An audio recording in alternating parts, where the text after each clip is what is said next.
یہ ہے او اور یہ کیا ہے اے. یہ دونوں ساؤنڈز جو ہیں یہ عربی زبان میں نہیں ہیں. دونوں ساؤنڈز اے اور او یہ عربک ساؤنڈز نہیں ہیں. تو پھر کیا کریں؟ ہم اپنا 90% قرآن انہی ساؤنڈز کے ساتھ پڑھتے ہیں. کیا کریں؟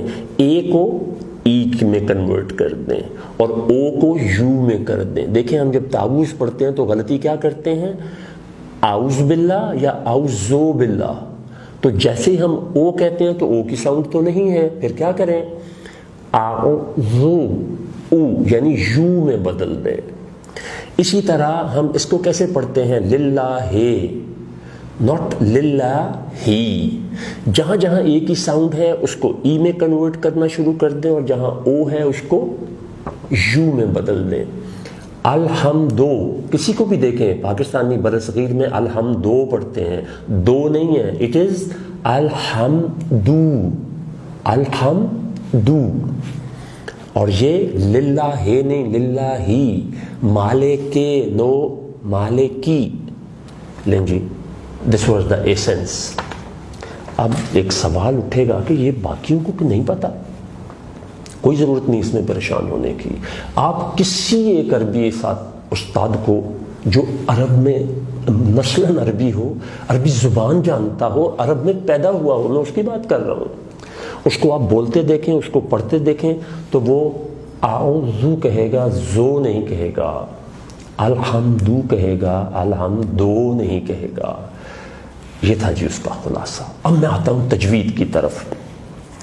یہ بھی ایک بڑی دلچسپ بات. تجویز کے لیے اساتذہ جب تجوید کراتے ہیں تو بہت وقت خرچ ہوتا.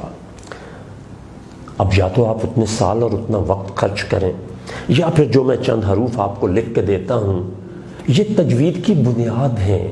یہ آپ کو تجوید کی باریکیوں میں سے چند بنیادی باتیں ایسی دے دیں گے کہ جس سے آپ کا قرآن جو آپ پڑھتے ہیں درست نہیں، بہت درست ہو جائے گا بہت سے ان لوگوں سے جو مدتوں سے پڑھ رہے ہیں. تو وہ چند حروف کون سے ہیں؟ ناظرین کرام، یہ میرے ہاتھ میں پکڑا ہوا کاغذ ہے، یہ کل تجوید کا خلاصہ ہے.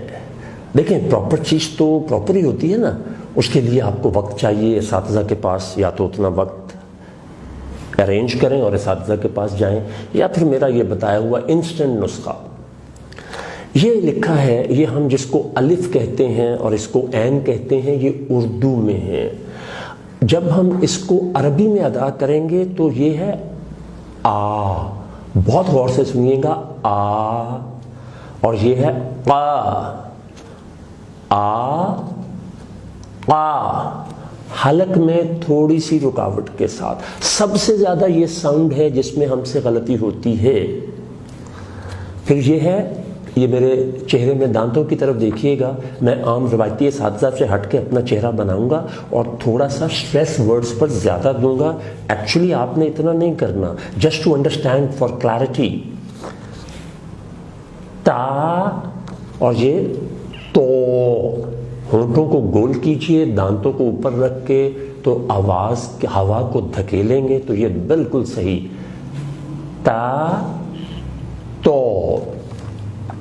یہ ساؤنڈ مجھے سیکھنے میں سب سے زیادہ ٹائم لگا تھا. فا فا. اور یہ سا. اس کو نرم رکھنا ہے اور یہ سیٹی کی آواز کے بغیر ادا نہیں ہوگا. سا. اور یہ سو. آپ میں سے جن کو پنجابی آتی ہے، سوا نہیں کہتے ہم راکھ کو، تو وہ ساؤنڈ ہے سو. ذا ذا. جیسے ہم کہتے ہیں نا ذرا ذرا ذرا ذرا، بہت نرمی اس میں. اور یہ ذا، جیسے ہم کہتے ہیں نا زن سے کوئی چیز چلی گئی. اور یہ زو، جس طرح آپ نے یہ تو کہا تھا نا، یہ زو. اور یہ تھوڑی سی ساؤنڈ چینج ہوگی، دو.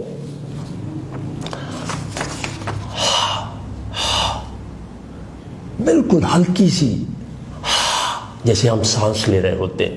اور یہ بھاری کرنی ہے، ہاں. بڑا دلچسپ واقعہ، ایک دفعہ مجھے یہ کلیئرٹی نہیں ہو رہی تھی تو استاد صاحب کہنے لگے کہ اوے یار او ہا جڑی پی جاندی ہے، ہاں. یہ کا. کا کو کا کو. اب یہ ساروں کی سگنیفیکنس کس حد تک ہے میں صرف آپ کو ایک حرف پڑھ کر سناؤں گا. بہت اہم ہے. آپ کی آنکھیں کھل جائیں گی, دل ہل جائیں گے کہ ذرا سی محنت سے آپ کتنے بڑی غلطی سے چھوٹ جائیں گے, بچ جائیں گے. بہت دھیان سے برائے کرم سنیے گا, کیونکہ میں نے آپ کو کہا ہے کہ آپ کی آنکھیں کھل جائیں گی اور دل دہل جائیں گے. قرآن میں ایسے لکھا ہوا ہے, تو اس کی ادائیگی جو درست ہے وہ ہے الحمدو. ابھی میں نے بتایا نا, او کو او میں بدلنا ہے. الحمدو. دیانتداری سے دیکھیے گا. استغفر اللہ, میں چونکہ میننگز جانتا ہوں اس لیے ڈر کے بولنے لگا ہوں صرف سمجھانے کے لیے. جب ہم یہ کہتے ہیں نا الحمدو, ہم کہتے ہیں سنا یار کی حال ہے, او یار شکر الحمدللہ, بڑا اللہ کا کرم ہے. سنیے, یہ جو چیزیں میں نے آپ کے سامنے عرض کی ہیں, اس کو کتنے منٹ لگے ہیں, خدا کے لیے ان کو درست کر لیں. اب میننگ کا فرق سنیے. الحمد, اس کا مطلب تو ہوتا ہے تمام تعریفیں اللہ کے لیے ہیں, اور اس کا مطلب پتہ ہے, اس کا مطلب ہوتا ہے تمام تباہیاں اللہ کے لیے ہیں, تمام ہلاکتیں اللہ کے لیے ہیں. اس کا مطلب دھواں ہوتا ہے, اس کا مطلب ڈھول ہوتا ہے, اور بہت سارے برے میننگز ہوتے ہیں. اسی طرح یہ تمام کے تمام حروف اگر آپ درست کر لیں گے تو اس کو دوبارہ سنیں گے تو انشاءاللہ آپ کی بہت ساری چیزیں ٹھیک ہو جائیں گی. آپ صلی اللہ علیہ وسلم کے بارے میں ایک چیز کہی جاتی ہے کہ آپ امی تھے. ہم بدقسمتی سے چونکہ عربی نہیں جانتے نا, اس لیے ہم چیزوں کو صحیح طرح سے انڈرسٹینڈ نہیں کرتے ہیں. ایک چھوٹا سا واقعہ بتاتا ہوں, it is food for thought. جیسے ہی وحی کا نزول ہوتا کسی بھی صورت میں, آپ کی دلچسپی کے لیے بتاؤں, نزول وحی کی جتنی بھی جہتیں دنیا میں موجود تھیں, اللہ جل شانہ نے جس شکل میں کسی بھی نبی پر وحی بھیجی, وہ تمام کی تمام اکٹھی کر کے رحمت للعالمین پر آپ نے وہ اللہ نے جمع کر دیں. جیسے ہی کوئی وحی آتی, آپ صحابہ کرام کو طلب فرماتے اور ان کو سناتے, وہ اس کو لکھتے. یہاں تک تو شاید آپ نے بات سنی ہو, آپ صلی اللہ علیہ وسلم وہ وحی ان کے ہاتھ سے لے کے دیکھتے. یہ بہت دھیان سے بات سنیے گا. آپ صلی اللہ علیہ وسلم دیکھتے, ملاحظہ فرماتے, پھر اس کو اپروو کرتے. اس میں ایک سنت کے حوالے سے, یہ وہ سنت ہے جو ہمیں پتہ ہی نہیں ہے. سین عربوں کے ہاں ایسے لکھا جاتا تھا, ہم بھی ایسے لکھتے ہیں. آپ صلی اللہ علیہ وسلم نے جب وحی پر یہ سین سے متعلق لفظ حرف آیا تو آپ نے قلم لے کے اپنے دست مبارک سے یہ شوشے یا دندانے بنائے.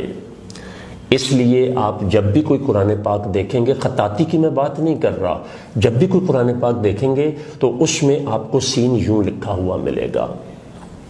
اس کے علاوہ میرے پاس بہت ساری دلچسپ باتیں حقائق قرآن کے بارے میں بتانے کو ہیں, وہ شاید اس وقت نہیں ہے. ایک بڑی اہم بات یاد آئی ہے, وہ اس کا براہ راست اس سے کوئی تعلق نہیں ہے, لیکن بطور مسلمان بہت بڑی بات آپ سے عرض کرنے لگا ہوں. میں ایک دفعہ ایک پادری صاحب کے ساتھ مناظرہ تو نہیں ہو رہا تھا, وی ور ان ڈسکشن, لیکن وہ ڈسکشن تھوڑی سنجیدہ ہو گئی. تو اللہ کے شجرے کی بات آئی تو میں نے سورہ اخلاص پڑھی. تو اس نے کہا جی کہ آپ نے اپنا تعارف کرایا کہ آپ قرآن کے کسی ادارے کے چیئرمین ہیں, تو معاف کیجئے گا آپ کو گرامر تو سرے سے نہیں آتی. اس پادری کی عمر زیادہ سے زیادہ 35 سال ہوگی. اس نے کہا گرامر تو آپ کو سرے سے نہیں آتی, اور آپ نے یہ جو سورہ اخلاص پڑھی ہے اس میں 3 غلطیاں کی ہیں.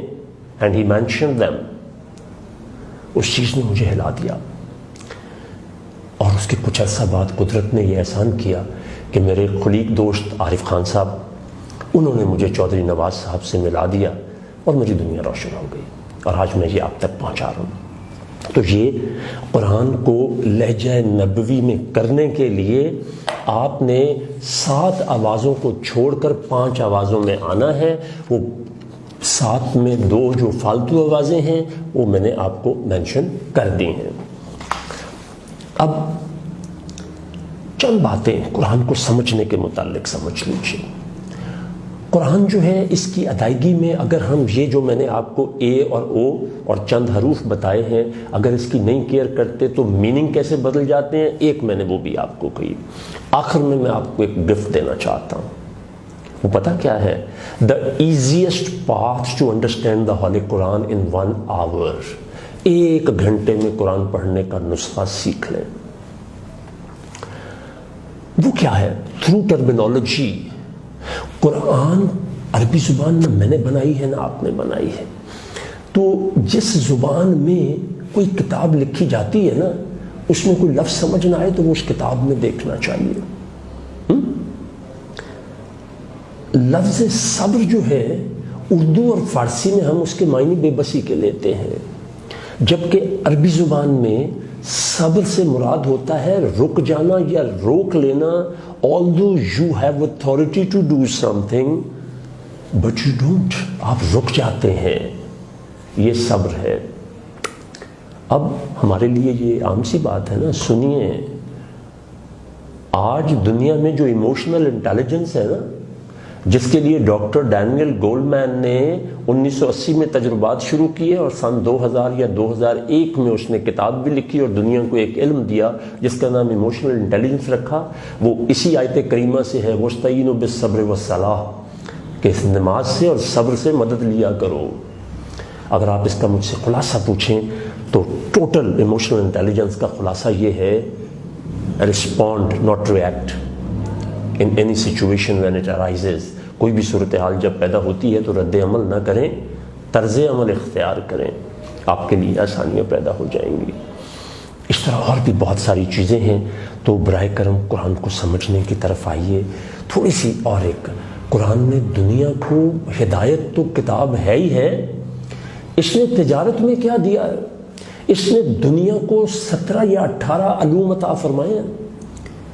دنیا میں پہلے کتابوں کی جلد بائنڈنگ کا کوئی کانسیپٹ نہیں تھا، سب سے پہلی بائنڈڈ بک جو ہے وہ قرآن پاک ہے۔ آج لاکھوں لوگوں کا روزگار وابستہ ہے اس سے، اور انڈائریکٹلی جائیں تو کروڑوں کا ہے۔ کتابت، کیلیگرافی، قرآن کے نزول سے پہلے دنیا میں کوئی تصور نہیں تھا۔ کیمسٹری نے جتنی ڈیولپمنٹ قرآن کے بعد کی ہے اس سے پہلے نہیں کی تھی۔ کاش وقت ہوتا تو میں آپ کو سب کچھ بتاتا۔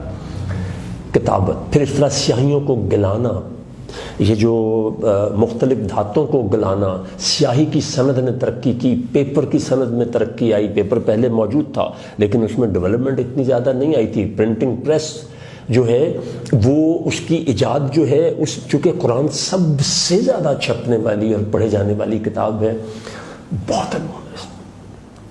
اللہ تبارک تعالیٰ سے دعا کرتا ہوں کہ اللہ تبارک تعالیٰ نے اس عظیم دین میں پیدا فرمایا اور اتنی عظیم کتاب عطا فرمائی، اتنی عظیم کتاب عطا فرمائی، اللہ پاک ہمیں توفیق بھی دے کہ ہم اس کو اچھے طریقے سے پڑھنا سیکھیں، کیونکہ اگر ہم درست نہیں پڑھتے تو پھر میں نے آپ کو ایک میننگز کا فرق بتا دیا کیا آتا ہے، بالکل کنفیوز نہ ہو، it is the easiest one. اور جب آپ نیت اور ارادے سے اٹھیں گے تو اللہ آپ کے لیے بڑی آسانیاں پیدا کرے گا۔ میں نے یہ ساری چیزیں اب سیکھی ہیں، اور اب انشاءاللہ دوسری خوشخبری یہ کہ اس سال میں نے رمضان میں جو تجربہ کیا انتہائی کامیاب تھا، وہ تھا کوئی 20 یا 22 گھنٹے میں 20 سے 22 گھنٹے میں لوگوں نے قرآن پڑھنا سیکھ لیا۔ اب آپ بیٹھیے، صبح بیٹھ جائیں 6 بجے تو اگلے دن صبح 4 بجے تک آپ قرآن پڑھنے کے قابل ہو جائیں گے۔ یہ کوئی کمال نہیں ہے، یہ قاری اسماعیل صاحب کی محنت ہے اور اللہ کے اپنے فرمان ہے کہ میں نے اس کو بہت آسان کر کے اتارا ہے کوئی اس سے ہدایت لینے والا؟ تو آئیے اللہ سے ہدایت مانگے۔ بہت شکریہ۔